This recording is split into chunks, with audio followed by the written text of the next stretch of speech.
Di bagian ini kita akan mempelajari mengenai perlengkapan senjata Allah. Dan perlengkapan senjata Allah adalah hal yang paling prinsip dalam kehidupan sehari-hari Kristen yang tidak boleh tidak ada. Kenapa? Karena dengan senjata Allah hidup ini terus beranjak. Karena dengan senjata Allah kita mampu membongkar iman yang salah. Karena dengan senjata Allah kita mampu bertahan. Bukan hanya bertahan, bahkan kita bisa membuat seseorang diselamatkan dengan cara kita beritakan Injil. Kita membuat orang itu kuat. Kita bisa mempengaruhi banyak hal. Sehingga setiap jemaat haruslah memiliki perlengkapan senjata Allah. Dan pertanyaannya adalah, kenapa perlengkapan senjata Allah itu perlu pada kita? Apakah itu sangat diperlukan? Bukankah tidak ada peperangan antara kita sekarang kita tidak melihat ini? Kita perlu tahu dengan pasti bahwa kenapa kita perlu mengambil perlengkapan senjata Allah? Karena kita berada di medan. Kita sedang berada di medan pertempuran yang tidak pernah berhenti, yang sangat-sangat tidak kita ketahui bagaimana musuhnya, yang terbatas. Sehingga agar kita mengetahui, kita harus mengambil perlengkapan senjata Allah. Kita lihat dulu di dalam Efesus pasal 6 ayat 12. Kita harus memahami dan mengetahui dari firman Tuhan yang diinspirasikan bahwa perjuangan kita bukan melawan darah dan daging, tetapi melawan pemerintah-pemerintah, melawan penguasa-penguasa, melawan penghulu-penghulu dunia yang gelap ini, melawan roh-roh jahat ini. Dan Paulus juga ada menuliskannya di dalam 2 Korintus pasal yang ke-10. Kita lihat. Karena senjata kami dalam perjuangan bukanlah senjata duniawi, melainkan senjata yang diperlengkapi dengan kuasa Allah yang sanggup meruntuhkan benteng-benteng. Jadi ini penting. Kita tidak akan berlatih seperti negara-negara militer lainnya yang mewajibkan usia 20 tahun atau 18 tahun ambil perlengkapan senjata Allah, belajar menggunakan M16. Tidak. Tapi kita mengambil senjata Allah, yaitu mengenai hal rohani, mengenai.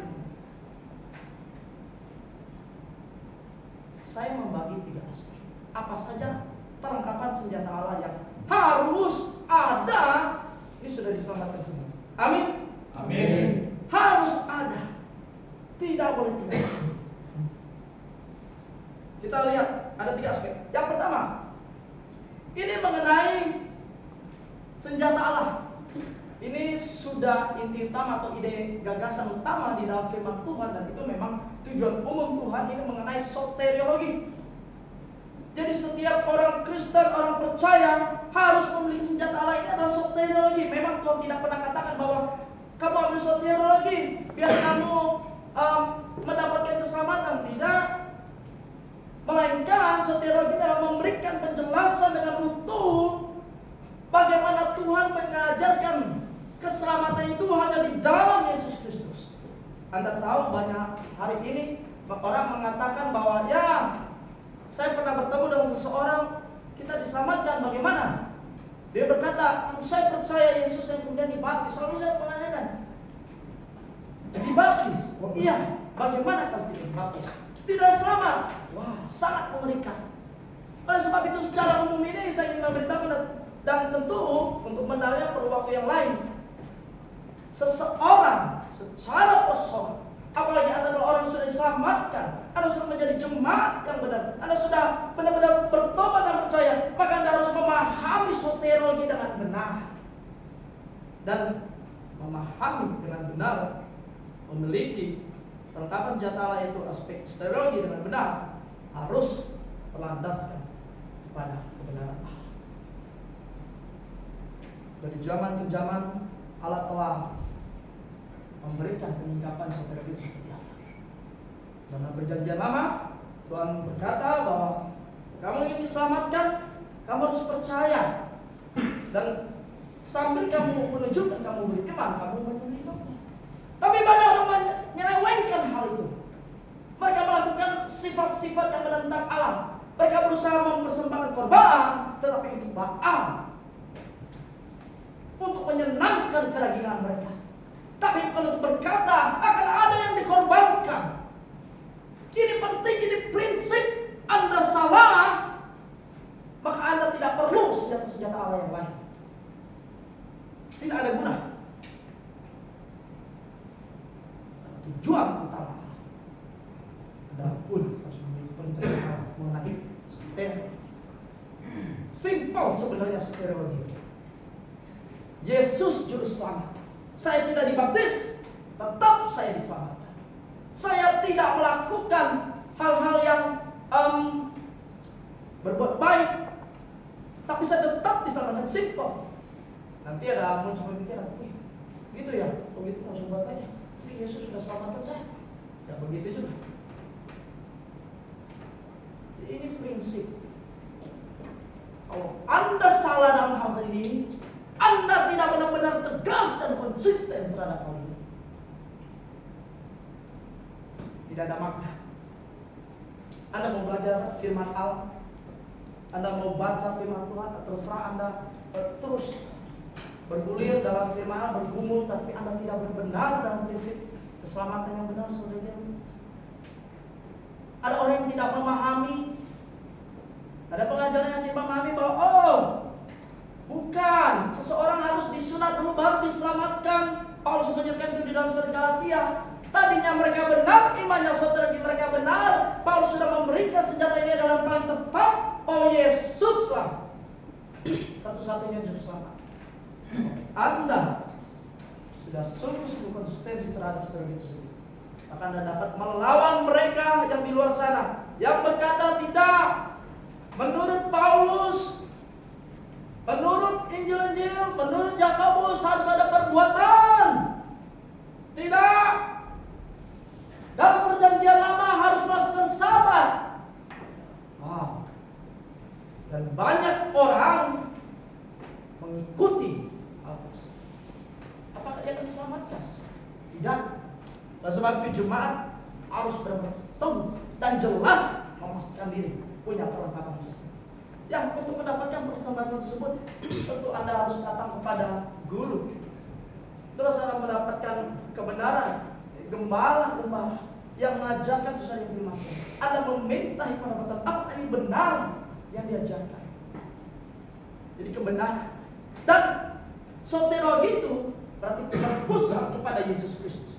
Kalau berpusat pada Yesus Kristus, maka setiap orang Kristen, kita lihat dulu di dalam 1 Petrus pasal 4 ayat 1. Jadi karena Kristus telah menderita penderitaan badani, kamu pun harus juga mempersenjatai dirimu dengan pikiran yang demikian. Karena barang siapa telah menderita penderitaan badani, dia telah berhenti berbuat dosa. Bapak Ibu sekalian,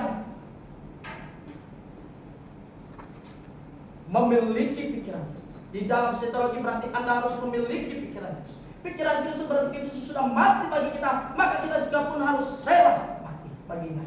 Kita hidup baginya, bukan senang-senang. Kita sadar kita sedang hidup. Dan oleh sebab itu kenapa kita memahami bahwa perlawanan kita ini sangat hebat dan kita terbatas.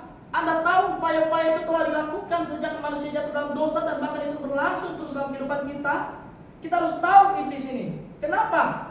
Pertama, iblis adalah bapa dari pendusta. Kalau lihat di dalam Yohanes 8 ayat 44, bahkan dijelaskan di dalam Kejadian lebih baik dengan peristiwa yang begitu sangat menyayangkan bahwa manusia tidak taat, bahwa manusia meragukan Allah. Iblis meragukan manusia untuk meragukan Allah. Betapa hebatnya. Kenapa mereka ingin mencobai, mereka ingin mencegah manusia untuk tidak ada atau mengambil perlengkapan jatah.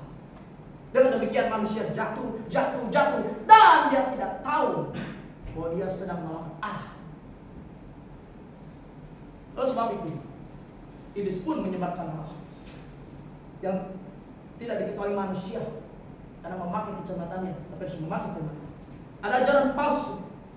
Dan demikian iblis memakai teknik-teknik menghancurkan kemampuan kita untuk berbuat baik karena ada dosa kita. Dia berusaha mendakwa seperti iblis mendakwa Ayub. Tuhan, Ayub bisa setia karena dia kaya. Dia berusaha mendakwa, tapi harus memiliki perencanaan aspek kita. Strategi yang kedua, apa itu? Yaitu bibliologi. Kalau kita lihat di dalam 1 Timotius, 2 Timotius pasal 4 ayat ke-16 mengenai segala tulisan yang didalamkan Allah berguna untuk mengajar, menyatakan kesalahan, memperbaiki kelakuan, mendidik orang dalam demikian. Dengan demikian, tiap-tiap manusia kepunyaan Allah diperlengkapi setiap perbuatan yang baik. Jadi kalau Anda bisa diselamatkan, Anda tidak cukup punya soteriologi. Anda hanya tidak cukup memang untuk keselamatan, untuk memastikan diri cukup soteriologi itu dimulai dengan itu, dan itu adalah pintu utama. Tapi yang kedua, bibliologi. Kenapa? Karena banyak orang tidak mendasarkan pada firman Allah. Sekarang ini sudah kanan tertutup, tidak ada firman Allah lagi di luar dia selain Alkitab. Tidak ada lagi firman Allah di luar Alkitab. Hanya Alkitab satunya firman Tuhan. Di dalam 2 Petrus pasal 1 ayat ke-20, kalau Bapak Ibu sekalian baca bahwa seluruh perbuatan dan tulisan ini diharapkan dan bukan hasil buatan manusia, tapi inspirasi Roh Kudus. Maka berarti firman Allah tersebut adalah alasan kita untuk terus memandinya dan melihat dan berpegang teguh. Ini adalah senjata bibliologi. Dan banyak orang menyimpang. Ada Katolik, mereka menyetarakan antara kitab dengan tradisi. Ada orang tertentu mungkin membawa Injil, mereka dengan nama Yesus tapi menyatakan Alkitab dengan Ari. Itu sangat salah. Sehingga mereka berpikir bahwa mereka sedang memiliki persenjataan bibliologi Alkitab. Padahal mereka sambil mengajar kitab, sambil mereka menghancurkan Alkitab. Apakah itu mereka benar-benar memiliki senjata?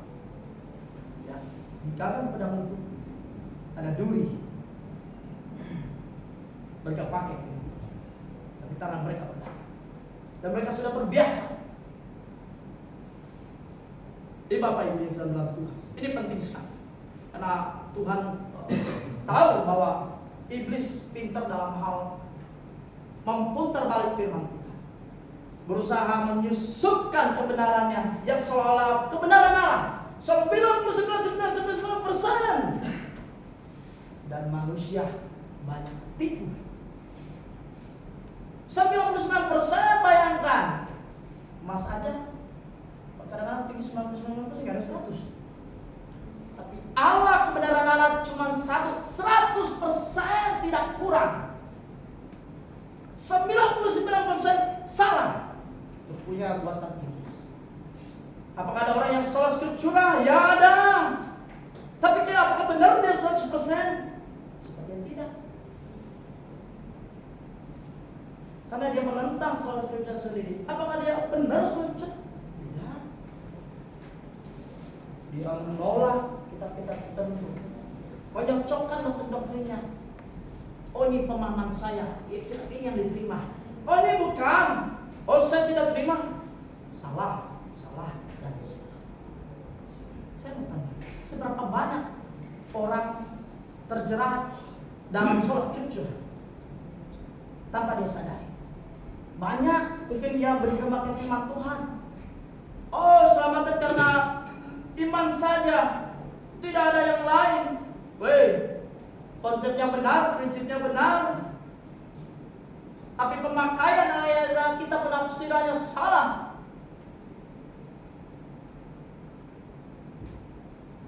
Ini menjebloskan pada orang binasa. Yang ketiga, selain kebenaran biologi, ya adalah eklesiologi. Kenapa harus eklesiologi? Ini adalah perkara senjata yang harus diambil. Kenapa? Karena banyak denominasi, banyak gereja universal. Manakah jemaat yang benar? Di dalam Matius pasal 16 ayat 14.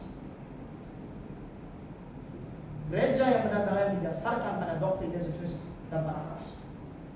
Dan di dalam jemaat Paulus menyatakan bahwa jemaat di Efesus, jemaat di Korintus sifatnya lokal, bukan universal. Maka siapapun yang melakukan di luar daripada itu salah. Bukan saya yang menyatakan, tapi Alkitab yang mengungkapkan. Dengan demikian selesai khotbah kita. Selamat pagi.